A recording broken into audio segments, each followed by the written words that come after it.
जाता है, जैसे समुद्र गंभीर होता है और पृथ्वी के समान धैर्यवान हो जाता है और अपने आप में तटस्थ होकर जीता है, अपने आप में एक निष्ठ होकर जीता है, अपने आप में ज्ञान निष्ठ होकर जीता है, अपने आप में सजग होकर जीता है, जागरूक होकर ऐसा जो ज्ञानवान महापुरुष है जीवन यापन करता है, तो ऐसा ज्ञानवान महापुरुष अपने आप में तटस्थ होकर जीवन जीता है और कुमति को छोड़कर सुमति को अपनाता है। आप में भी कोई अगर किसी ने कुमति को अपनाया हुआ है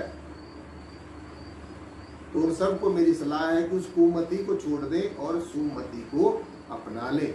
नेगेटिव अप्रोच को छोड़ दें और नेगेटिव अप्रोच को छोड़कर पॉजिटिव अप्रोच को अपना लें। नकारात्मक दृष्टिकोण को छोड़कर सकारात्मक दृष्टिकोण को अपना लें, तो तब जाकर जो मैं आपको ये अर्ज कर रहा हूँ सत्संग जी, ऐसा सा जीवन आपका बन जाएगा और ऐसी सी सत्संग जी धारणाएं आपके अंदर में स्वतः ही आनी शुरू हो जाएंगी। तो इसलिए सत्संग जी, सत्संग से यह भी ज्ञान होता है कि ये जो परब्रह्म निर्गुणाकार सर्वाधार विश्वाधार जो हमारा परवरदिगार है सत्संग जी, ये ना मिस है ना ये मिस्टर है, और ये मिस भी है और मिस्टर भी है। ये मिस होते हुए भी मिस नहीं है, ये मिस्टर होते हुए मिस्टर नहीं है। तो ना ये मिस है और ना ये मिस्टर है, ना ये नर है और ये ना नारी है। ये नर होते हुए भी नर नहीं है, ये नारी होते हुए भी नारी नहीं है, ये मिस होते हुए भी मिस नहीं है, ये मिस्टर होते हुए भी मिस्टर नहीं है, और इसका कोई रंग रूप आकार प्रकार भी नहीं है। ये है ये जय श्री प्रियतम निर्गुणाकार सर्वाधार विश्वाधार जो परम तत्व है। ये रंग रूप और आकार की बनी हुई कोई आकृति नहीं है, ये कोई मैन मेड चीज नहीं है कि इसने इंसान ने इसको बनाया है। ये सत्य है कि इंसान को परमेश्वर ने बनाया है, लेकिन अब अगर हम ये सोच लें कि हमने एक परमात्मा की कल्पना कर ली, उसकी एक हमने आकृति बना ली, तो सत्संग जी वो तो हमारी कल्पना है, वो हमने सपोज कर ली है कि मान लो परमेश्वर ऐसा हो सकता है, मान लो परम तत्व ऐसा हो सकता है। तो इसलिए सत्संग में आकर सत्संग जी मौन रहना जीव सीख लेता है। आप देखते होंगे कि जो संत महापुरुष हैं, जो हमारे सदगुरु हैं, जो हमारे रहनुमा हैं, वो ज्यादा किसी से आलतू फालतू बात नहीं करते हैं, वो अपने आप में मौन रहते हैं और मौन रहकर ही सत्संग जी मौन की भाषा से ही हमें अपनी दृष्टि मात्र से ही हमारे अंतर में उतर जाते हैं और हमारे अंतःकरण में सत्संग जी उद्गार पैदा कर देते हैं। तो मौन रहकर और दृष्टा बनकर, देखो ध्यान से सुनने वाली बात है, मौन रहकर, मौन रहने का मतलब बाहर से बोलना बंद कर दिया, ये मौन नहीं, ये तो बाहर का मौन है। अंतःकरण का मौन जो है, अंतर का मौन जो है, जो विचारों का विचार शून्य हो जाना, ये मौन है। चित्त का चिंतन में से चित्त शून्य हो जाना, ये मौन है। मन का शून्य हो जाना, ये मौन है। तो अंतर का जो चतुष्टय हमारा अंतःकरण है, जब अहंकार का चले जाना, ये मौन है। समता और समानता का आ जाना, ये मौन है। गंभीरता से सोचने की दृष्टि बन जानी, ये मौन है। तो इसलिए मौन रहकर दृष्टा बनकर, साक्षी भाव से दृष्टा बनकर देखने की जो प्रेरणा मिलती है, वो भी हमें सत्संग से ही मिलती है। दृष्टा बनकर, जैसे ये जय श्री प्रियतम निर्गुणाकार सर्वाधार विश्वाधार परम तत्व है, ये दृष्टा बनकर हमें देखता रहता है। हमारी हर एक एक्शन के ऊपर इसकी नजर रहती है। ये आंखों के बिना भी देखता है, कानों के बिना भी सुनता है, मुख के बिना भी बोलता है, पैरों के बिना भी चलता है और हाथों के बिना भी करता है। तो ये सब कुछ करता धरता है, सब कुछ करके भी रहे या करता, सब कुछ करने के बावजूद भी ये करता रहता है। तो इसलिए सत्संग जी साक्षी भाव से दृष्टा बनकर देखने की, सब कुछ दृष्टा बनकर देखते रहो, देखते रहो, देखते रहो। विचार आ रहे हैं तो जा रहे हैं, जाते रहे, आते रहे। आप विचार नहीं हो, आप दृष्टा हो, आप उनको देखने वाले हो। अब जैसे आपके सामने ये सब दुनिया चल रही है, सब दुनिया चल रही है, सब दुनिया चल रही है, सब कुछ गतिमान है, प्रगतिशील है, भ्रमणशील है, और आप इसको देख रहे हैं, आप इसको देख रहे हैं, सब कुछ संसार में हो रहा है, ऐसा आप उसको देख रहे हैं, दृष्टा बनकर देख रहे हैं। ये संसार बहता चला जा रहा है, बहता चला जा रहा है, समय की धारा में बहता चला जा रहा है। तो इसलिए सासंग जी साक्षी भाव से दृष्टा बनने की और दृष्टा बनकर साक्षी भाव से देखने की प्रेरणा भी हमें सत्संग से ही मिलती है, सत्संग में जाने से मिलती है। हम सदगुरु के सानिध्य में जब जाते हैं तो हमें तरह तरह की प्रेरणाएं मिलती हैं, तरह तरह की हमारे अंदर जिज्ञासाएं होती हैं, और वो जिज्ञासा फिर सदगुरु भगवान हमें हमारी जिज्ञासाओं को शांत करते हैं, हमारी जिज्ञासाओं का जवाब देते हैं। कुछ कर्म जो है सत्संग जी सदगुरु हमारे सत्संग के माध्यम से काटता है। ध्यान से सुन लो कि कर्मों का जो हमारे प्रारब्ध कर्म है, जो हमारे संचित कर्म है, जो हमारे क्रियामान कर्म है, 3 तरह के कर्म बताए हैं।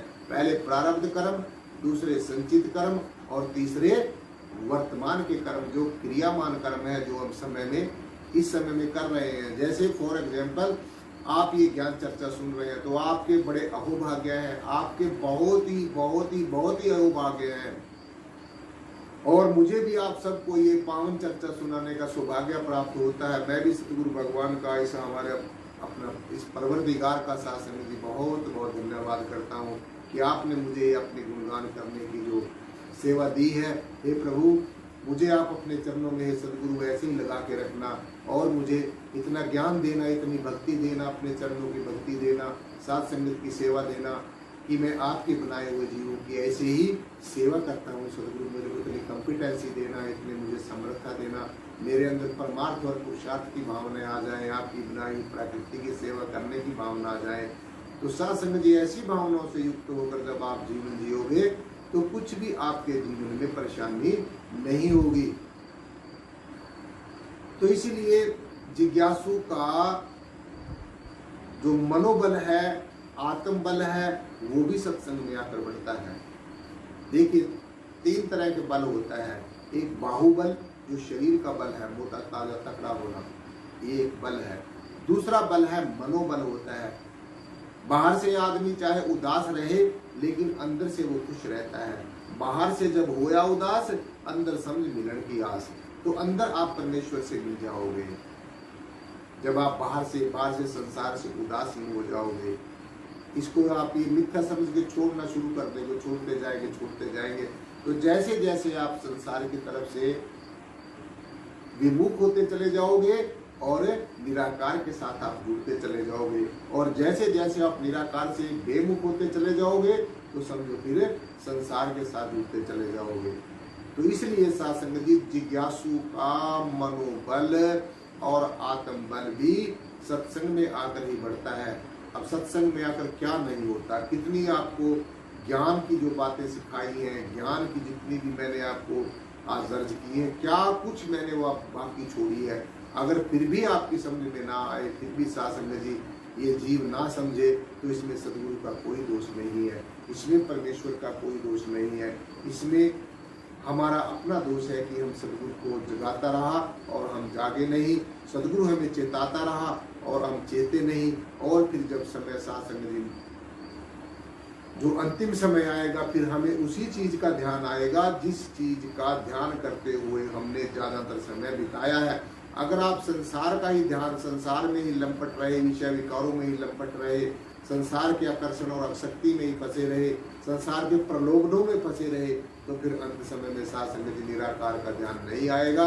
अंत समय में फिर संसार ही संसार दिखेगा, और जिधर ये तवज्जो चली जाएगी, रूह चली जाएगी, जिधर इसका जो प्रवाह में ये बहती चली जाएगी, वहीं पर इसका जन्म हो जाएगा। अंत मता सो अंत गता, अंत में जैसी मति होगी वैसी ही गति हो जाएगी। अंत में जिसका सुमरण होगा वहीं पर ये जीवात्मा पहुंच जाएगी। तो इसलिए इस निराकार परमेश्वर में, इस पर ब्रह्म में सासंग जी जीते जी मिलने के लिए, इसको अपना सासंग जी बनाने के लिए और इसका बनने के लिए सदगुरु का हमारे जीवन में होना बहुत ज्यादा जरूरी है। तो इसलिए सत्संग में आकर साध संगत जी जिज्ञासु का मनोबल बढ़ता है और आत्म बल बढ़ता है, और साध संगत जी जीवन नियमित हो जाता है और मर्यादित हो जाता है। सत्संग में आने का ये भी फायदा होता है कि हमारा जो व्यवहारिक जीवन है वो मर्यादित हो जाता है, उसमें कुछ मर्यादाएं हम सत्संग में जाकर सीखते हैं और नियमित हो जाता है। जैसे सत्संग में जाना हर रोज हमारा एक नियम बन जाता है, ऐसे ही सुनने में बैठना भी हमारा एक नियम साध संगत जी बन जाना चाहिए। जो नीति है, नियम है, मर्यादा है, जीवन की ऊंचाइयों तक ले जाती है। अगर आप जीवन में मर्यादित हैं, अगर आपके जीवन में संयम है, अगर आप समय पर सब काम करते हैं, समय की कदर करते हैं, तो फिर साध संगत जी समय भी आपकी कदर जरूर करेगा। इसलिए जो नीति नियम है, मर्यादा है, जीवन को बहुत ऊंचाइयों तक ले जाती हैं।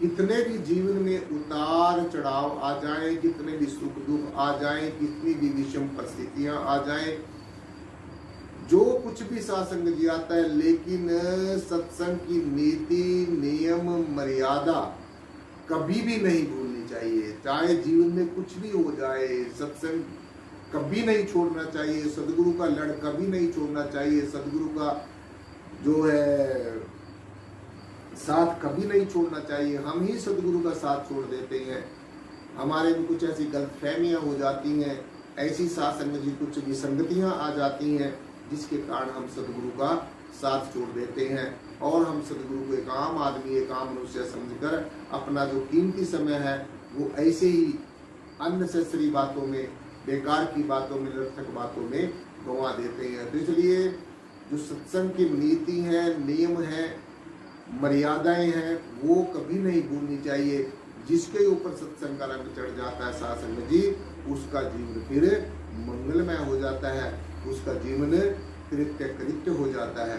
तो इसलिए ज्यादा कोई भागने की जरूरत नहीं है। अब बहुत भाग लिए हैं, बहुत भाग लिए हैं, बहुत भाग लिए हैं, अब वापिस आना है, वापिस आना है, वापिस आना है, अपने स्वरूप में वापिस समाना है, अपने आप को जानना है। सब चीजों को आपने जान लिया है, कुछ स्कूल में पढ़ के जान लिया है, कुछ माता पिता ने बता दिया है, कुछ अपने सगे संबंधियों से सीख लिया है, कुछ अपने सखा सखाओं से सीख लिया है, कुछ कॉलेज में जाकर सीख लिया है, कुछ यूनिवर्सिटी में जाकर सीख लिया है, कुछ और दुनियावी कर्म धंधे करके सीख लिया है। तो अब क्या बाकी रह गया है?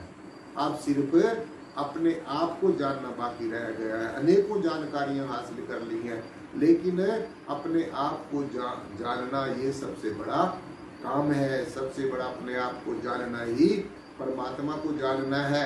अपने आप को आत्मा जानना ही परमात्मा को जानना है। तो इसलिए परमात्मा को जानना कोई साध संगत जी बहुत बड़ी बात नहीं है।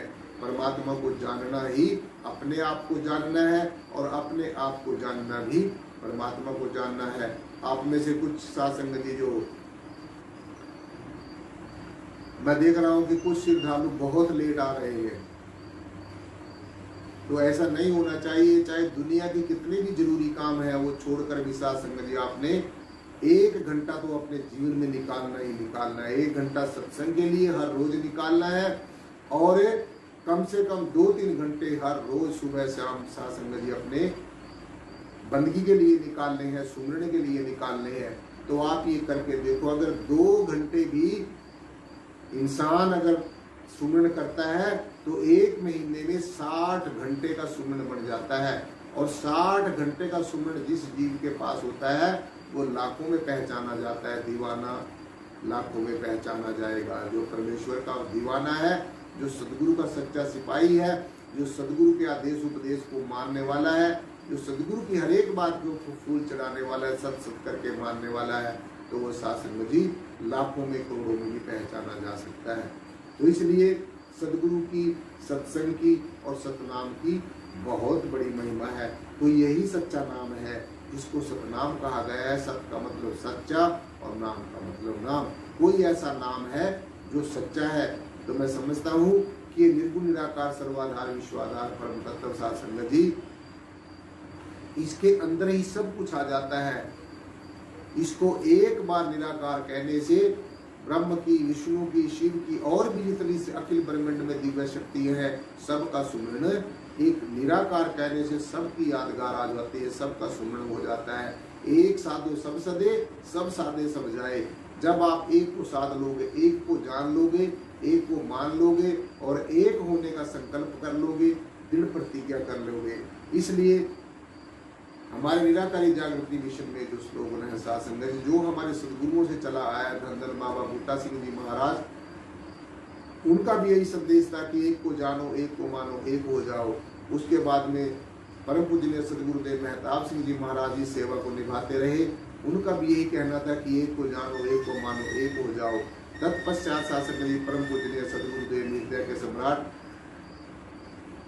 सदगुरुदेव लक्ष्मण सिंह जी महाराज इस सेवा को निभाते रहे। वो भी यही कहते रहे कि हम सबका पिता एक ही है, अव्वल अल्लाह नूर उपाय कुदरत के सब बंदे, एक नूर से सब जग उपजा, कौन भले कौन बंदे। कोई ना बंदा है, ना कोई बुरा है, ना कोई अच्छा है, सब परमेश्वर की संतान है। सब एक ही नूर से उपजे हैं, सबका पैदा होने का एक ही तरीका है, सबका मरने का एक ही तरीका है। बस अपने अपने कर्मों के अनुसार ये जीव अपने जीवन को फिर अलग अलग तरीकों में ढाल लेता है। तो इसलिए साथ संगत जी, आज की जो ज्ञान चर्चा है, आज की ज्ञान चर्चा करने के लिए सदगुरु भगवान का बहुत बहुत शुक्रिया अदा करते हुए, धन धन बाबा बूटा सिंह जी महाराज का शुक्रिया अदा करते हुए, धन धन सदगुरुदेव लक्ष्मण मेहताब सिंह जी महाराज का शुक्रिया अदा करते हुए, धन धन सदगुरुदेव लक्ष्मण सिंह जी महाराज का शुक्रिया अदा करते हुए, धन धन सदगुरुदेव प्रियतम नाथ जी महाराज का शुक्रिया अदा करते हुए, और भी हमारे समय के जो सब संत महापुरुषों को बार बार नमन करते हुए, शत शत नमन करते हुए साथ संगत जी, आज की ज्ञान चर्चा यही पर संपन्न होती है। बोलने में कोई त्रुटि हो उसके लिए बार बार क्षमा का प्रार्थी, क्षमा का याचक। और एक बार सदगुरु भगवान के नाम का जय घोष, एक जयकारा। जो बोले तिस बलिहार। परम पूजनीय सदगुरुदेव बूटा सिंह जी महाराज की जय हो। जो बोले तिस बलिहार। परम पूजनीय सदगुरुदेव बूटा सिंह जी महाराज की जय हो। जो बोले तिस बलिहार। परम पूजनीय सदगुरुदेव मेहताब सिंह जी महाराज की जय हो। जो बोले तिस बलिहार। परम पूजनीय सदगुरुदेव लक्ष्मण सिंह जी महाराज की जय हो। जो बोले तिस बलिहार। परम पूजनीय सदगुरुदेव प्रियतम नाथ जी महाराज की जय हो। जो बोले तिस बलिहार। सर्व संत समाज की जय हो। साथ संगत जी, बड़े प्यार और सत्कार के साथ बोलना जी। धन निराकार।